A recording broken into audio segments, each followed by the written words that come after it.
예전엔 잠들면 깊이 자는 편이었는데 요즘은 작은 소리에도 쉽게 깹니다. 소리에 예민해지다 보니 자다가 깰 때가 많아져. 잠을 충분히 자도 개운하지가 않고 피곤할 때가 많습니다. 왜 이렇게 소리에 예민해진 걸까요? 다시 잠을 잘 잘 수 있는 방법이 있을까요? 주변의 작은 소음에도 민감해서 잠들기가 어렵고 자주 깨는 증상은 생각보다 흔합니다.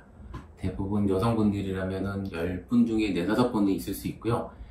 일시적인 경우를 포함해서요. 대부분 이런 경우에 불면증의 체질적인 또는 유전적인 요소를 가진 경우도 있지만 이런 증상은 다양한 수면 장애, 수면 질환의 2차적인 증상일 수도 있습니다.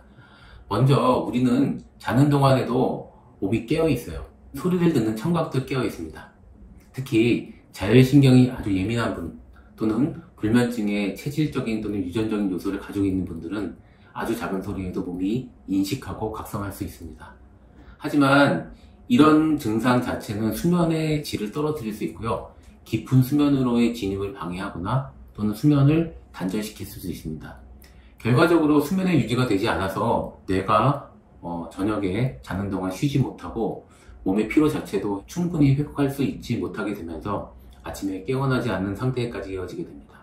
수면의 깊이에 따라서 소리의 민감도는 일반적으로 좀 달라질 수 있습니다.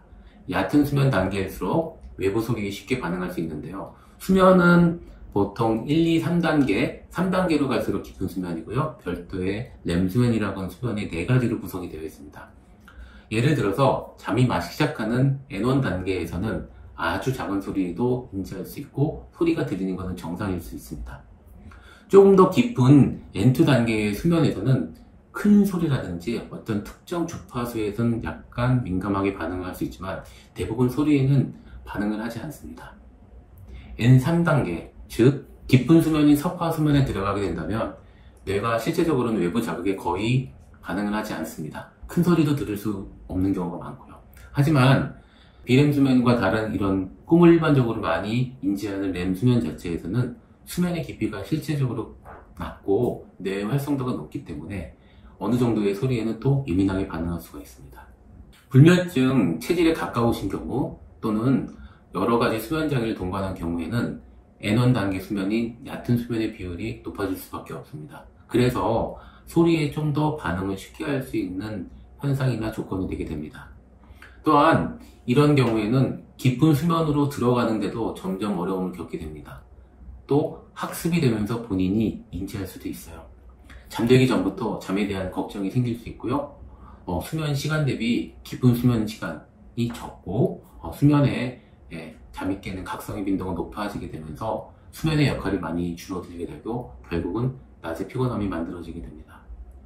질환적인 것인지 불면증이 체질적인 경우인지 두 가지가 복합적으로 가지고 있는지는 사실은 수면다운 검사로만 감별이 될 수 있습니다.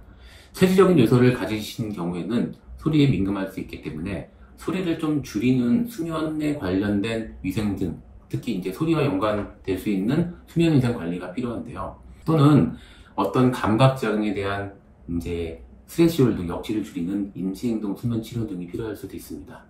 하지만 수면 장애가 있다면 질환에 따라 치료가 많이 다를 수 있습니다. 결론적으로 지금 겪고 계신 증상은 단순한 예민함이나 습관의 문제뿐만이 아닐 수 있고요.